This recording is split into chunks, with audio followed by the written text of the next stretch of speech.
What a week this has been. It's difficult to know where to begin. Within the week, we have had Derek Chauvin convicted of murdering George Floyd, something that happened in Minneapolis, but which has global implications for Black Lives Matter and beyond. We've had worry about the variants of COVID-19 and the vaccine rollout, which led to extended debates in Parliament, additional restrictions here in Manitoba, and the closing of the borders of Ontario to both Manitoba and Quebec.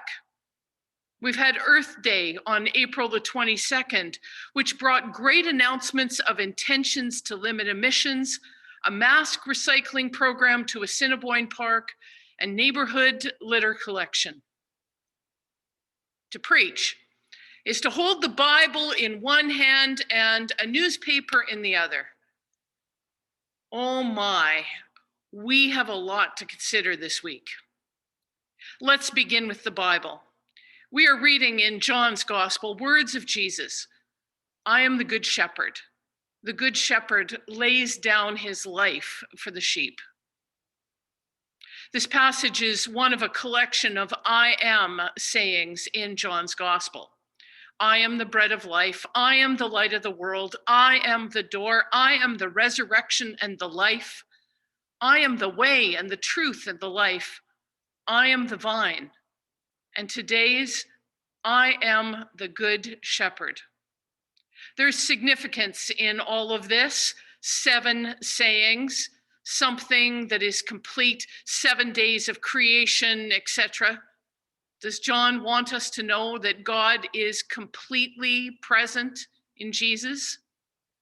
For in John, Jesus uses the reference to God who is called I am. Think about the encounter between Moses and the burning bush in Exodus chapter 3. Moses asks God how to answer the people when the people ask, what is God's name? And God replies, I am who I am, adding, say this to the people of Israel, I am has sent me to you. In this passage, we have an image of God and the image of a shepherd.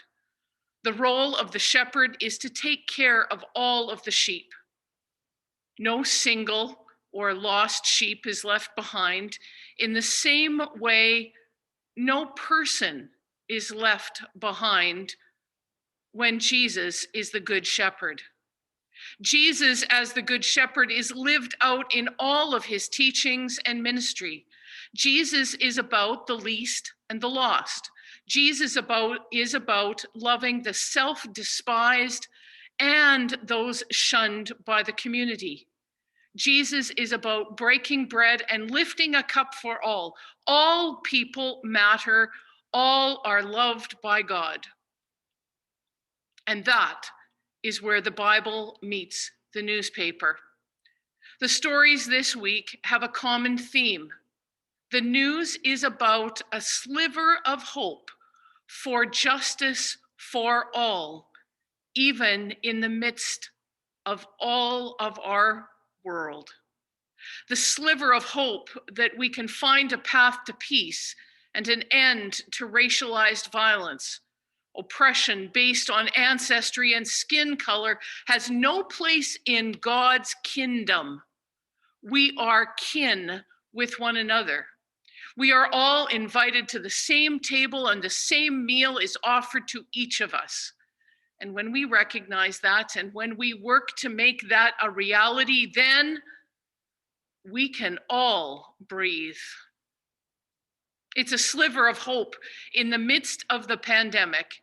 It is about our parliament wrestling with all of the issues that surround restrictions and vaccines, and how we all know that there are some living and working in situations that make them very vulnerable, and they need our help. It's the sliver of hope that comes when people comply with all the strongly recommends, not because they are rules, but because it is the right thing to do to keep everyone safe. We care not just for some, but for all.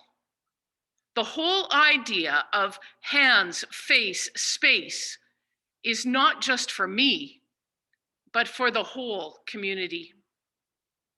And the sliver of hope of Earth Day, a call to action day for our hurting planet, a call to care day.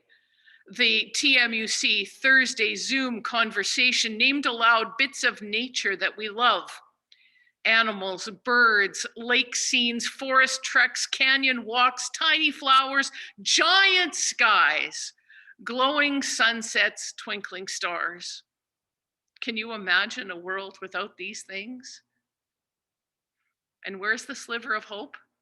It's in the animated discussion in families about saving a tree or clearing some space. It's in the story of the kids collecting litter and vowing that they will never litter. It's in the intentional actions of supporting local produce at the market or on the store shelves. The sliver of hope is found in each one of us when we care about what we do.